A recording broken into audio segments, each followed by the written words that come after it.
Senhor presidente, senhores vereadores, senhora vereadora, aqueles que acompanham os trabalhos aqui na casa, aqueles também que acompanham os nossos trabalhos pelos meios de comunicação, eu vou tratar de alguns temas e um que me chama bastante atenção é essa questão da inadimplência em alguns condomínios do Minha Casa Minha Vida.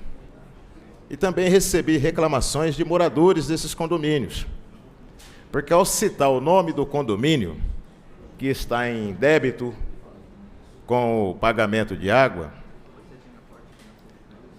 boa parte dos moradores que não estão em débito estão passando por constrangimentos públicos, porque estão sendo tidos como devedores de água. De certa forma, o sigilo fiscal desses moradores foi quebrado. Então seria interessante também que o Executivo, quando fosse falar sobre devedores, não olhasse para a classe social dos devedores. Dissesse, por exemplo, que a Arco, aqui em Bauru, que já paga um valor irrisório de aluguel, é uma das maiores devedores de água e de esgoto na cidade de Bauru. Devedor não tem classe, quem deve, deve. Quem tem que pagar, paga. E o Executivo cabe cobrar, com o mesmo rigor, quem quer que seja que deva taxas, impostos para o município, né? Como, por exemplo, os grandes devedores de IPTU. Um dos maiores devedores de IPTU da cidade de Bauru é o Pagani. Podia colocar também que o Pagani deve IPTU, né? Não paga IPTU de várias áreas da cidade de Bauru. Mas é mais fácil falar genericamente dos moradores que recebem o benefício do Minha Casa Minha Vida, que é um benefício que deve ser feito pelo Estado.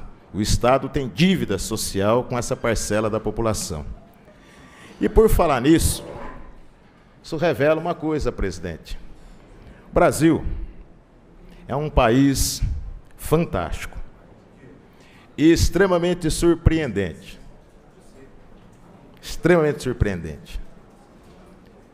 Porque é o único país no mundo onde uma parcela dos muito ricos, uma boa parcela dos meios ricos e quase a totalidade daqueles que se acham ricos tem inveja de trabalhador e de pobre. E isso fica evidente no rastilho de preconceitos que são divulgados pelas redes sociais, incentivados por alguns veículos de comunicação, porque nós somos fruto de uma construção política, social e histórica baseada no que há de mais abominável com o ser humano, que é a escravidão. E nesse país, nós não somos um povo cordial, como se tenta vender sobre o ponto de vista cultural. Ao contrário, quando a gente vê em todas essas manifestações de cunhos discriminatórios, racistas e preconceituosos, como, por exemplo, contra a população dos estados do Nordeste, nós temos que refletir, vereador Carlão. Eu sou filho de uma pernambucana, que nasceu em Garanhuns, uma mulher que trabalhou a vida inteira e criou com muita dignidade seus filhos, ensinando bons valores, caráter, o valor do respeito às pessoas, e isso, de certa forma, ofende a uma grande parcela da população desse estado e desse país. É engraçado quando a gente para em algum lugar e escuta determinados comentários assim, senhor presidente. Até minha diarista, que limpa a minha casa todos os dias, vem de carro trabalhar. Qual o problema? Por que ela conseguiu comprar um carro?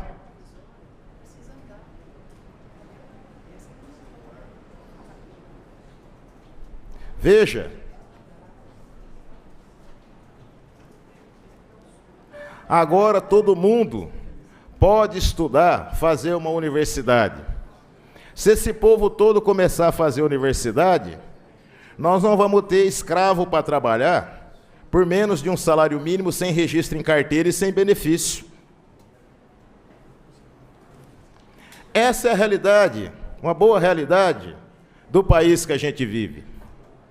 Calcado no preconceito, calcado numa visão de que deve haver, sim, o serviço de baixo para atender os interesses dos de cima.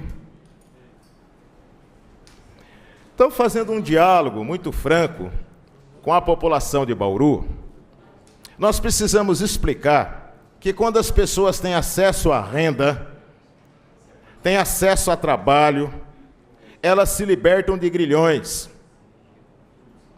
Quando a gente se liberta de algum grilhão, nós não precisamos prestar conta, nós não precisamos da caridade.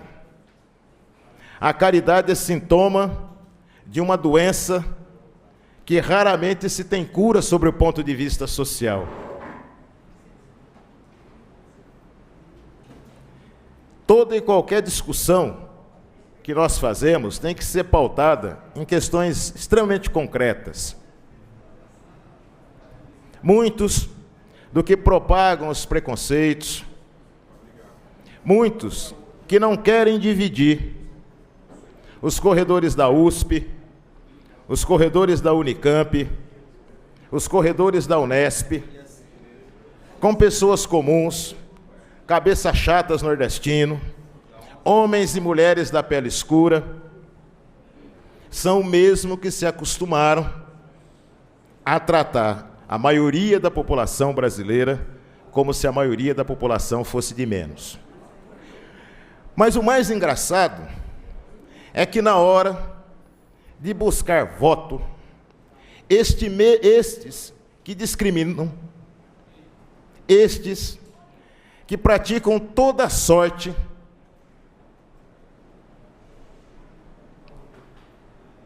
de atos que só figuras abjetas ou pessoas abjetas podem praticar, não tem escrúpulo nenhum em se misturar com aqueles que eles repudiam.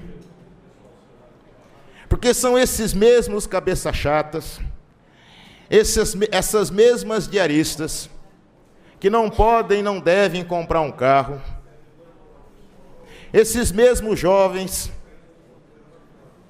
que estão alçando e tendo a possibilidade de entrar numa universidade, que podem ter acesso ao conhecimento e buscar uma perspectiva de vida, são a maioria, e é essa maioria que elege. Domingo eu voltei à Feira Central. Já fazia 2 domingos que eu não ia à Feira Central. E a Feira Central estava um paraíso, era possível comprar, olhar os produtos, comer pastel e tomar Coca-Cola, porque ela estava livre de parasitas temporários. Os parasitas temporários que discriminam, que impulsionam o ódio, mas que não tem escrúpulo nenhum de bater a porta da casa dessas pessoas para pedir que elas lhe assinem uma procuração, para que estes mesmos senhores de escravos cuidem das suas vidas. Até o dia 26, a população vai ter que refletir muito, senhor presidente. Muito. Porque eu tenho certeza que a maioria não quer o passado como foi, não aceita o presente como está e quer um futuro diferente. E esse futuro diferente não será resolvido só no processo eleitoral, ao contrário. O processo eleitoral é parte de alguma coisa, porque o futuro nós vamos construir nas ruas, nas lutas por moradia, por saúde, por educação, tratando dos problemas concretos da população. Entretanto, em nenhum momento das nossas vidas nós podemos aceitar que aqueles que se frustraram com a derrota de 1932 ainda não a tenha consumido. eles precisam entender que nós vivemos num país plural, pluralista, multirracial, multicultural, e tem que respeitar as pessoas dessa forma. Muito obrigado.